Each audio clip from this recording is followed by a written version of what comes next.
گھروں پہ ہماری پارٹی کا نشان لینے، ہر بحث باہر طور پہ ہر چیز میں ہمارے آگے روڑے اٹکائے گئے۔ ہم یہ سمجھتے ہیں کہ آج کے فیصلے کے تناظر میں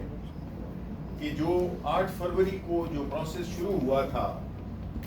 اس کا یہ تسلسل ہے۔ یہ اگر آپ اس کو ہر ڈیولپمنٹ کو دیکھیں تو اس کا مقصد یہی ہے کہ کسی طریقے سے بھی پاکستان تحریک انصاف کے کینڈیڈیٹس جو فارم 45 فارم 47 کے جال سے بچ کے نکل گئے ہیں ان کو کس طرح سے گھیرا جائے اور ان کے گرد کون سا جال بچھایا جائے کہ ان کو وہاں سے جو اندر ہیں ان کو وہاں سے باہر نکالا جائے، اور وہ لوگ جو کہ عوام جن کو ریجیکٹ کر چکی ہے، جس کو کہ ہم فارم 47 والا، اور اس میں سے اکثریت ان کی بیٹھی ہوئی ہے، یہ 17 سیٹوں والے لوگ ہیں، اور ان کی جو ایک آرٹیفیشل مینوفیکچرڈ میجورٹی بنائی گئی ہے وہ بنیادی طور پہ ہر قانون، ہر اخلاقی، ہر طرح سے وہ جائز نہیں ہے، اور اس کو ایک مینوفیکچر کیا جا رہا ہے۔ یعنی کہ پاکستان کے جو عوام ہیں ان کی کوئی حیثیت نہیں ہے، ان کی دیا ہوا مینڈیٹ وہ اپنی طاقت کے ذریعے ڈسٹریبیوٹ کر رہے ہیں ایسی پارٹیز کو جنہوں نے کہ پاکستان کا بیڑا غرق کر دیا ہے۔ آپ دیکھیں کہ جب یہ الیکشن ہو گیا، الیکشن کے ریزلٹس میں تاخیر ہوئی، اس کے بعد جو نوٹیفیکیشنز ہوئے اس میں بھی بڑی لیت و لال سے اور بڑی اس سے عیاری کا مظاہرہ کیا گیا۔ اس کے بعد جب یہ اناؤنس بھی ہو گیا تو تب بھی چین نہیں آیا، کیونکہ وہ والا ہدف حاصل نہیں کر سکے جو کہ حاصل کرنا چاہتے تھے۔ اس کے بعد ایک تو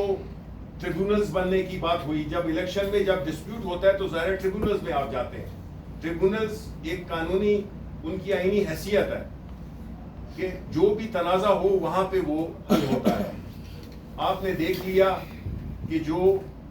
لاہور ہائی کورٹ میں جو ججز، جو کہ وہاں پہ ٹریبیونل زیادہ تھے، بڑا صوبہ ہے، اس کے ٹریبیونلز میں ججز کی اپوائنٹمنٹ پہ اعتراضات شروع ہو گئے، کیونکہ ان کو اپنے مرضی کے ججز چاہیے تھے۔ وہ بھی ابھی تک چل رہا ہے، اور ٹریبیونلز اپنے وہ کام نہیں کر سکے جو ان کے مقصد کے لیے وہ بنے تھے، کیونکہ یہ کسی صورت میں نہیں چاہتے کہ پاکستان تحریک انصاف کو جو مینڈیٹ عوام نے دیا ہے وہ پاکستان تحریک انصاف کو مل سکے، اور اس کے لیے ہر حربہ استعمال کیا جا رہا ہے۔ آپ نے دیکھا ہوگا پارلیمنٹ میں پچھلے دنوں میں جو قوانین پاس ہوئے ان کا کیا مقصد تھا۔ سپریم کورٹ میں جو ریزرو سیٹس ہمارے لیے جو فیصلہ آ گیا تھا اس کو نیوٹرلائز کرنے کے لیے پارلیمنٹ کو استعمال کیا گیا، اور پارلیمنٹ کب استعمال ہوتی ہے؟ پارلیمنٹ تب استعمال ہوتی ہے جب اس میں جو اصل عوام کے نمائندے وہ نہ بیٹھے ہوں اور وہ لوگ بیٹھے ہوں جو کہ لائے گئے ہوں، ان کو جو ہارے ہوئے ہیں ان کو جتایا گیا ہو۔ تو اس لیے وہ ایسے فیصلے کرتے ہیں جس سے کہ اس پارلیمان کا جو عزت، توقیر اور جو اس کا مقصد ہے وہ بھی ختم ہو جاتا ہے، اور پارلیمنٹ محض ایک ربر سٹیمپ بن جاتی ہے، کیونکہ ان کو پتا ہے کہ انہوں نے مصنوعی طور پہ اپنی میجورٹی کی ہوئی ہے تو نیشنل اسمبلی سے بھی وہ نکال لیتے ہیں، اور یہ اپنے سینٹ سے بھی پاس کرا لیتے ہیں۔ یہ جو خاص طور پہ جو بل ابھی قانون میں جو ترامیم کی گئی، یہ تو ایک اندھے کو بھی پتا چلتا ہے کہ یہ کس مقصد کے لیے کی گئی ہے۔ پہلے ٹریبیونلز میں، پھر جو کورٹ میں ججز کی تعداد بڑھانا، یہ ساری چیزیں، اور ہم وہ کام نہیں کر رہے۔ ہم حالانکہ افیکٹڈ پارٹی ہیں، ہم نے کبھی بھی نہ ججز کے خلاف کوئی ایسی زبان استعمال کی ہے، نہ ہم نے سپریم کورٹ یا ہائی کورٹ کے ادارے کو متنازع بنایا ہے، لیکن یہاں پہ تو سینٹ کے فلور کو بھی استعمال کیا گیا ججز کی توقیر کو بے توقیر کرنے کی۔ آپ نے اسپیچز دیکھی ہوں گی جس کے بعد معافیاں بھی مانگی گئی۔ یہ وہ لوگ ہیں جو کہ لائے اسی مقصد کے لیے گئے ہیں، جنہوں نے بنیادی طور پہ اس ملک میں آئین کو ایک کھلواڑ بنانا ہے، قانون کو ایک گھر کی لونڈی بنانا ہے۔ اب آپ دیکھیں جو کمشنر تھے پنڈی کے، انہوں نے کیا کہا تھا، وہ آج کدھر ہے؟ قوم پوچھنا چاہتی ہے کہ وہ کدھر گئے، انہوں نے کیا کہا تھا، اس کی تحقیقات ہونی چاہیے۔ ہم تو چاہتے ہیں کہ ہر چیز قانون اور آئین کے مطابق ہو، اور اگر آپ جمہوریت ہے تو اس میں پھر جو ووٹ عوام نے دیا ہے، جن کینڈیڈیٹس کو، جس پارٹی کو، جو کہ ہمارے کیس میں پاکستان تحریک انصاف کو دیا ہے، عمران خان کو دیا ہے، اس کو آپ ہر طریقے سے آپ اس کا احاطہ کر رہے ہیں کہ کسی طرح سے بھی وہ نہ ہو. جب یہ ہوگا تو پھر آئین بھی بے معنی ہو جائے گا، قانون بھی بے معنی ہو جائے گا. اور جب آپ ریکاؤنٹنگ، اب ہماری پارٹی کے کم از کم 60 کے قریب ہم نے ریکاؤنٹنگ کی اپلیکیشنز دی ہیں، پیٹیشنز دی ہیں، اس پہ کوئی فیصلہ نہیں ہوا، اس پہ کوئی کارروائی بھی نہیں ہوئی ہے. لیکن یہاں پہ یہ آئے ہیں کیونکہ مقصد تھا سیٹیں کھینچنا، تاکہ یہ کسی نہ کسی طریقے سے، چاہے اس میں قانون ٹوٹتا ہے، آئین ٹوٹتا ہے، کچھ بھی ہوتا ہے، اس پہ ان کی میجورٹی 2/3 بنا دی جائے کہ اس کے بعد جو بھی یہ چاہیں.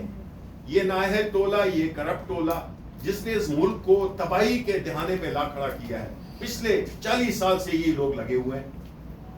ملک کس حالت میں ہے آپ کو پتہ ہے. ان کو لوگوں کی نہ مہنگائی کی پرواہ ہے، نہ ان کو عوام کی سیکیورٹی کی پرواہ ہے. یہ جو ہے تو صرف لگے ہوئے ہیں کہ کس طرح سے ہم نے اپنی جو سیاسی ہدف ہے، وہ سیاسی ہدف اچیو کرنے کا میں کوئی مذائقہ نہیں ہے، لیکن قانون اور آئین کے اندر رہتے ہوئے. یہ نہیں کہ اس کے لیے نو ہولڈز بارڈ، کوئی بھی مطلب ہے آپ چیز کریں وہ جائز نہیں ہے. اور جو خطرناک بات ہے وہ یہ ہے کہ اس طرح کے اقدامات سے آئین ہمارا کمزور سے کمزور تر ہوتا جا رہا ہے. پارلیمنٹ تو اب برائے نام رہ گئی ہے. یہ تو ایک ایسی حالات پیدا کر دیے گئے ہیں جس میں کہ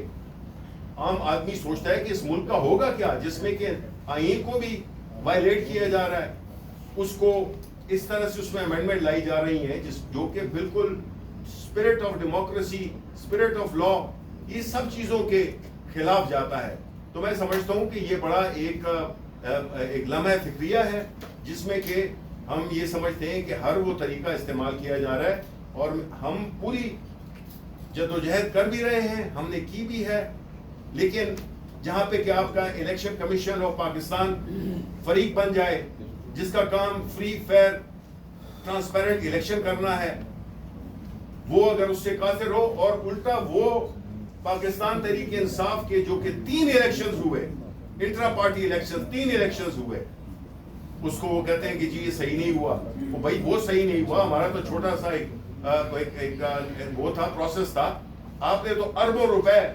اس قوم کے غریبوں کے لگا کر، اور آپ نے جو ہے تو ایک الیکشن منعقد کیا ہے، وہ بھی سپریم کورٹ کی ڈیسیژن پہ، بیکاز آپ کا کوئی ارادہ نہیں تھا الیکشن کرانے کا. اب جب کرانا پڑا تو اس کے بعد جو آپ کے وہ ہیں سٹیپس ہیں جو آپ نے لیے ہیں، تو میں سمجھتا ہوں کہ الیکشن کمیشن آف پاکستان بری طرح سے ناکام ہوا ہے اپنی یہ آئینی فرض کو نبھاتے ہوئے. تو ہم یہی سمجھتے ہیں کہ ہم عوام کے ساتھ یہ شیئر کرنا چاہتے تھے کہ